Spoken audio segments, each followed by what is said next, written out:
Boa tarde, bezerrinhos da mamãe, tudo bem? Hoje é só a Milena por aqui, o Boizão tá ocupado, acho que ele tá querendo comprar uma fazenda de gado.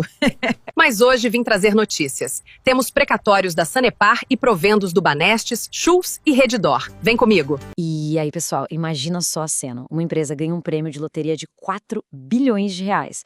Só para depois ouvir que talvez não possa ficar com um único centavo. Pois é. Hoje a gente vai desvendar essa verdadeira novela bilionária da Sanepar e ainda dar uma passada rápida por quem mais está distribuindo lucros na Bolsa Brasileira. Bora lá? Pois é, essa é a pergunta que está tirando o sono de muito investidor. Parece até roteiro de filme, né? Mas é exatamente o dilema que a Sanepar está enfrentando agora. Bom, vamos mergulhar de cabeça nessa história para entender o que está acontecendo. Então, qual o nosso roteiro de hoje? Primeiro, a gente vai entender o tamanho do risco que a Sanepar está correndo com essa bolada. Depois, vamos fazer um verdadeiro raio-x nos números da empresa, para separar o que é real do que é ilusão. Na sequência, um giro rápido de notícias sobre dividendos e, para fechar, a parte mais importante. O que tudo isso significa para quem investe? Começando então pela Sanepar. O que era para ser uma notícia espetacular para a companhia, daquelas de soltar fogos, virou uma baita dor de cabeça. Para entender, a gente precisa voltar um pouco. A Sanepar ganhou na justiça uma briga que, olha, se arrastou por mais de 30 anos. E o prêmio foi esse aí, 4,2 bilhões de reais. E não é promessa não, esse dinheiro já está no caixa da empresa. É o famoso precatório que, explicando de forma simples, é uma dívida antiga que o governo tinha com a companhia e que finalmente foi paga. É aqui que a história tem uma reviravolta. De um lado, o mercado todo já fazia as contas. A expectativa era que a Sanepar ficasse com pelo menos 25% disso, cerca de 1 bilhão de reais, sabe? Mas aí, do outro lado, veio a agência reguladora, a AGEPAR, e jogou um balde de água fria. A proposta deles é radical, zero para a empresa. O valor todo teria que voltar para o consumidor, ou na forma de tarifas mais baratas, ou investimentos que não seriam remunerados. Essa frase, um banho de água fria, resume perfeitamente o clima. A euforia do ganho bilionário virou frustração da noite para o dia. Aquela expectativa de um dividendo gordo ou de uma empresa financeiramente mais forte, tudo isso deu lugar a uma grande incerteza. Mas atenção, essa novela ainda não acabou. A decisão não é final. O processo ainda vai ter consultas públicas e uma audiência super importante no fim de abril. A Sanepar, claro, já avisou que vai brigar com unhas e dentes para defender o seu lado. Ou seja, o jogo ainda está rolando. Certo? Agora vamos para os números, porque é aqui que a gente vê o impacto real de toda essa história. E como vamos ver, os indicadores que saem nas manchetes podem enganar e muito. Olha só que interessante. O lucro da Sanepar parece gigante, né? Mas ele está inflado por esse ganho que só aconteceu uma vez.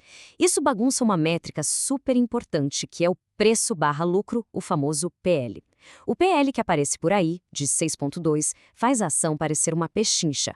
Mas se a gente tira esse efeito não recorrente, o PL de verdade sobe para 11,3, um número bem mais realista para o setor. E a dívida, como fica? Bom, se a Sanepar realmente perder essa grana, o caixa dela diminui e a dívida líquida, de repente, pula de 1,8 para 5,7 bilhões de reais. Isso mexe direto na alavancagem, que mede a saúde financeira da empresa. A alavancagem sairia de um nível super confortável de 0,66 para quase 2. É um salto considerável. Mas aqui tem um ponto crucial. Apesar desse pulo ser grande, uma alavancagem de quase 2 vezes não deixa a Sanepar numa situação perigosa. Para uma empresa de saneamento que tem receitas previsíveis, esse nível de endividamento ainda é visto como bem tranquilo de administrar. Ok, vamos virar a página da Sanepar por um instante e dar um giro pelo mercado para ver o que mais tem de novidade no mundo dos dividendos. Temos notícias de outras 3 empresas. Começando pela Schultz. E que número, hein? A empresa tem mais de 1 bilhão de reais em caixa. Gente, isso é quase metade do valor de mercado dela. Uma fortaleza financeira, sem dúvida. Só que é sempre bom olhar os dois lados da moeda. A Schultz é, sim, uma empresa excelente, sempre dando lucro e pagando dividendos direitinho, mas aquele dividend yield de 12% que chamou a atenção não é sustentável. Foi um ponto fora da curva. O mais realista é pensar em algo na casa dos 6,3%. E tem um detalhe, a empresa deve enfrentar um 2026 mais difícil por conta de uma desaceleração prevista no seu principal mercado. Agora, vamos dar uma olhada no Banco Banestes. Para quem busca uma renda passiva constante, a estratégia deles é bem interessante. Eles fazem pagamentos mensais, aquele pinga-pinga certinho na conta, e ainda complementam com pagamentos trimestrais um pouco maiores. No final do ano, isso pode render um yield de uns 8%. E aqui está o pulo do gato. Como os pagamentos são mensais, dá para reinvestir esse dinheiro mais rápido. É o efeito bola de neve em ação. Cada centavo de dividendo que é reinvestido já começa a gerar mais dividendos no mês seguinte. É a mágica dos juros compostos acontecendo na prática, acelerando o crescimento do patrimônio no longo prazo. Para fechar nosso giro, uma nota rápida sobre a rede DOR. Ela anunciou 350 milhões em juros sobre capital próprio. O retorno pro acionista não é dos mais altos, mas a notícia veio com um lembrete importante do mercado. É bom ter cautela com novas ofertas de ações, os IPOs. Historicamente, muitas empresas abrem o capital com valor um pouco esticado. Fico alerta. Bom, chegamos na nossa reta final. É hora de juntar todas as peças e ver quais são as grandes lições que a gente pode tirar desses acontecimentos.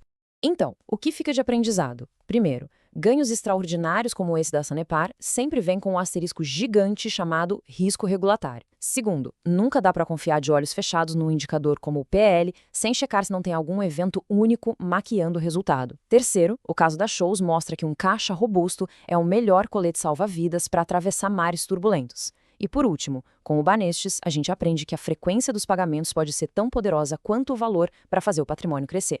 E para fechar, fica uma reflexão. O que molda melhor uma estratégia de investimento? A busca por uma grande tacada, que pode vir ou não, como no caso da Sanepar, ou a paciência de construir um patrimônio tijolo por tijolo, com empresas de balanço forte e retornos consistentes? No fim das contas, a resposta para essa pergunta é o que vai definir o futuro de qualquer carteira. E aí, o que acharam? Conta pra mim se você é um dos que ficou chateado com a situação da Sanepar. Curte, compartilha e segue o perfil. É Mooney. Fui!